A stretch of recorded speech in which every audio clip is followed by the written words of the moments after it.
Hej, jeg vil så gennemgå beviset for om overfladearealet, det hedder. Ja. Overfladearealet er et legeme omdrejet rundt om x-aksen. Så først så kigger vi på en funktion i et koordinatsystem. Så har vi sådan her en funktion. Den drejer vi så rundt om x-aksen. Sådan der. Så ikke ser det pænt ud. Så faktisk ser det utrolig hæsligt ud. Det går langt. Vi skal så finde om overfladearealet af det her stykke her. Den fortsætter jo selvfølgelig her. Men vi vil kun kigge på det her stykke her. Så det vi skal finde, det er, at vi skal finde et udtryk for arealet af cirklerne her. Og vi skal finde et areal for overfladen henad her. Vi starter med at finde cirklerne. Det er meget, fordi det er den letteste. Det er normalt overflade for en cirkel. Vi kalder den lige sådan her, fordi vi skal have overfladen af en cirkel. Der har vi så normalt 2 pi gange radiusen. Radiusen her er vores fx. Så lige med 2 pi gange fx. Så, der er det første stykke, så skal vi finde stykket her. Det gør vi, der zoomer vi lige ind på et stykke. Det har vi her. Sådan. Og så laver vi nogle trekanter, eller vi laver nogle rektangler, mener sådan der. Deler den op i en masse små stykker. Så siger vi, at så laver vi en trekant her, fordi så kan man gå, så vil tilnærmelsesvis hypotenusen af trekanten svare til længden, der er mellem de her 2 punkter af funktionen. De 2 kateter, det er delta y her, og det er delta x. Da vi har gjort det her så utroligt småt, så vil hypotenusen svare til f mærke af x. Så opskriver vi lige, hvordan vi kan, hvad det svarer til. Det svarer f af x. Svarer, ikke fx, sorry, f mærke af x, jeg glemte mærket, så fuck. Det gør jeg egentlig ikke. Jeg bare glemte at sige det så. F mærke er altså lige med a i anden plus b i anden, og roden er det. Bam. Men man kan også sige det, da vi ved, at det her det er hældningen. Hældningen f x mærke kan svare til delta y over delta x. Det er en anden måde at skrive det på. Hvorfor skriver jeg b? Sådan der. Ja. Så kigger vi på det her udtryk, hvor vi kan hen og så zoomer vi ind på trekanten. Så har vi trekanten her. Der har vi så vi har vores delta x her. Men vi vil gerne have et andet udtryk, hvor u ikke jeg bytter rundt på rækkefølgen. Vi vil have et udtryk her, hvor u ikke går med. Og så kigger vi på den her formel her, hvor vi så derefter så isolerer vi y.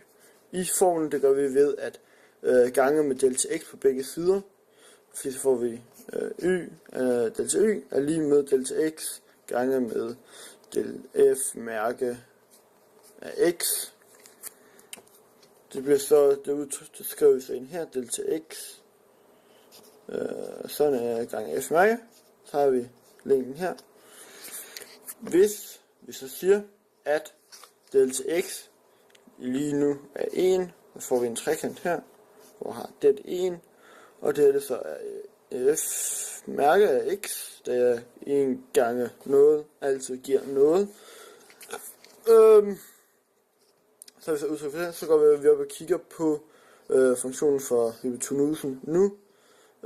Den bliver så a, det er den her, og gange b, det er den her, så vi får f mærke af x, afløst i anden, parenteser, gange med 1, afløst i anden, afløst i anden ligegyldigt, det er gange med 1, og det roden af det har vi lige med længden der. Ja. længden her. Men problemet er, at det ikke er 1, men det er delta x, vi har her. Så derfor bliver vi nødt til at gange på delta x. Wow. Det blev grimt. Skriv det lige op lidt pænere.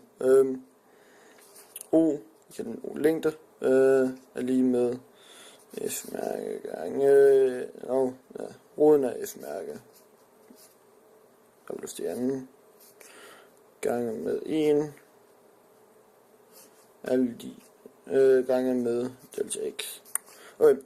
Så har vi så udtryk for de to ting i den her. Vi har cirklen her. Men orden. Der.